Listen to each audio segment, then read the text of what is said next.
ভয় পাইছিস তুই? Culture helper না? কাঞ্চা চালানো শিখছিস? শিখিস নি? পোলা মানুষ, এতদিন ধরে কাঞ্চায় হেল্পারি করতেছিস, মেশিনে বসিলি একদিনও? একদিনও বসিস নি? এহ, বেটা।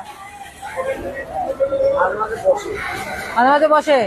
তুই কি আমার কাছে শিকার গেলি না কা ভয়ে? হ্যাঁ, এই টাকা, ঈদের আগ পর্যন্ত সময় দিলাম, ঈদের আগের মধ্যে কাঞ্চা চালানো শিখবি। পারবি? পারবি? একদম এক পিস বডি করে আমার একদিন দেখাবি যে ম্যাডাম এই যে পারছি। হুম, ভয় ভয় পাইছিস?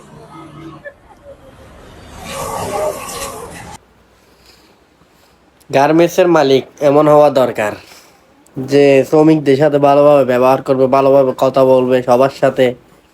এরকম মালিকই সবার কপালে জুটে না, যেমন আমাদের কপালে এরকম মালিক নাই।